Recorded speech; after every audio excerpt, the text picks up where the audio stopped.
किसी भी चुनावी रण को जीतने के लिए एक धारदार, सोची समझी रणनीति चाहिए। आज हम पानीपत ग्रामीण विधानसभा की केस स्टडी से समझेंगे कि एक चुनावी अभियान की संरचना, उसकी बनावट कैसे तैयार की जाती है, जहां आंकड़े और जमीनी हकीकत एक साथ मिलकर काम करते हैं। चलिए इसे परत दर परत खोलते हैं। 50,212 ये सिर्फ एक नंबर नहीं है, ये एक हालिया चुनाव में हार का अंतर है, एक बहुत बड़ी खाई। आप सोचिए, इतने बड़े अंतर को पाटना किसी भी राजनीतिक दल के लिए कितना मुश्किल होगा, एक पहाड़ चढ़ने जैसा। हमारा पूरा विश्लेषण इसी एक आंकड़े से शुरू होता है। तो फिर सबसे बड़ा सवाल यही खड़ा होता है ना, कि क्या इतना बड़ा फासला सच में कम हो सकता है? और अगर हो सकता है तो वो कौन सी रणनीति होगी जो इस नामुमकिन से दिखने वाले काम को मुमकिन कर दे? आइए अगले कुछ मिनटों में हम इन्हीं सवालों के जवाब ढूंढते हैं। ठीक है, तो सबसे पहले इस चुनौती की जड़ तक चलते हैं। ये जो 50,000 वोटों का फर्क है, आखिर ये कितना बड़ा है?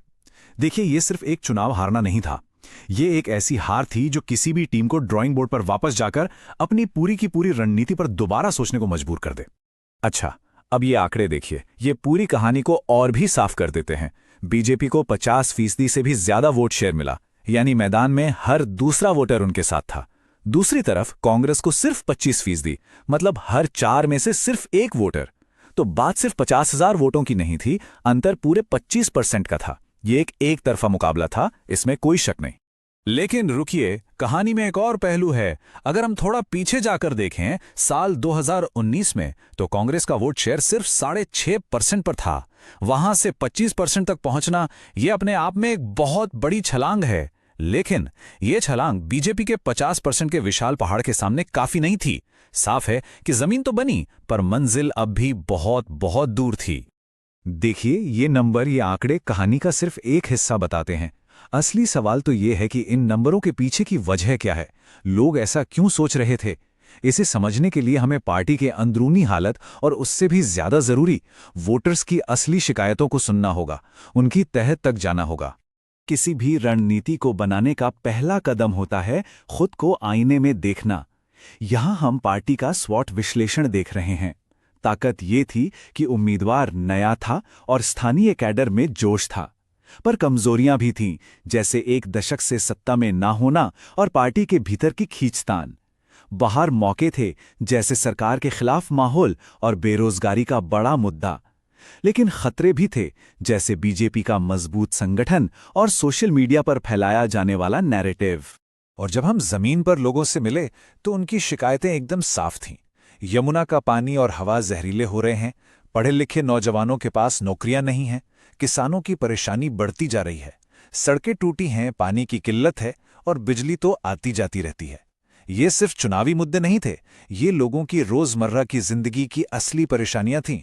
ये बात सीधे एक वोटर के दिल से निकली है।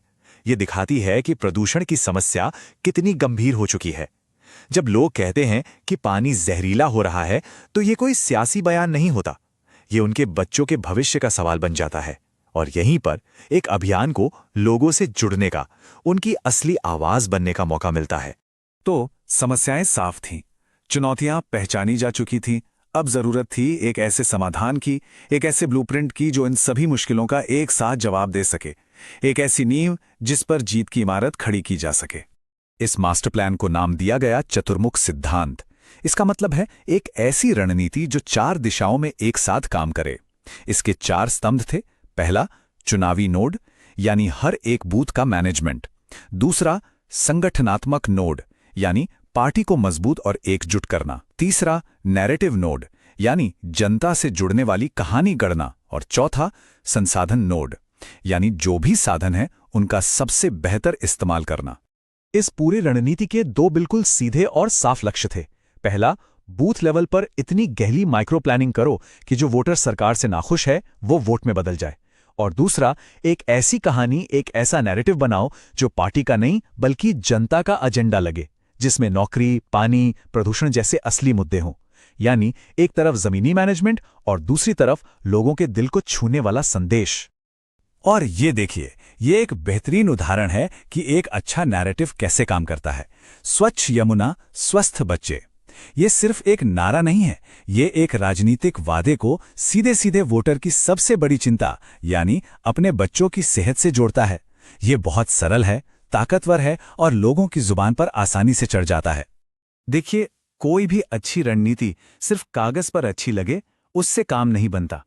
असली परीक्षा तो तब होती है जब उसे जमीन पर उतारा जाता है, वो भी समय के साथ। तो चलिए अब ये देखते हैं कि इस बड़ी रणनीति को एक ठोस टाइम बाउंड एक्शन प्लान में कैसे बदला गया। पूरी रणनीति को 90 दिनों के एक एक्शन प्लान में बांटा गया। पहले 30 दिन रिसर्च और नींव तैयार करने में लगाए गए। अगले 30 दिन विजिबिलिटी बढ़ाने और लोगों को लामबंद करने पर फोकस किया गया। उसके बाद के 15 दिन अभियान को बिल्कुल चरम पर पहुंचाने के लिए थे। और आखिरी 15 दिनों का सिर्फ एक ही मकसद था, एक एक वोट को पोलिंग बूथ तक पहुंचाना और उसे सुरक्षित करना। अभियान के आखिरी 30 दिन सबसे ज्यादा जरूरी थे। इसमें घर घर जाकर लोगों से सीधी बात करना, बड़ी रैलियों में स्थानीय लोगों की कहानियों को मंच देना, सब कुछ शामिल था। अफवाहों से निपटने के लिए एक fact check rapid response team बनाई गई। यहां तक कि भीड़ भाड़ वाले बाजारों में पंचिंग स्क्वाड तैनात किए गए, यानी ऐसी छोटी टीमें जो तेजी से पर्चे बांटती थीं और नारे लगाती थीं। ये दिखाता है कि रणनीति कितनी बारीक और जमीनी थी।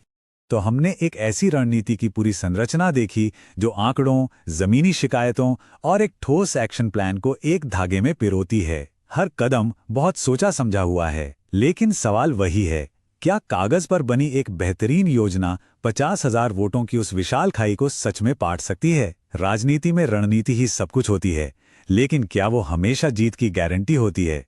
शायद इसका जवाब तो वोटों की गिनती वाले दिन ही मिलता है।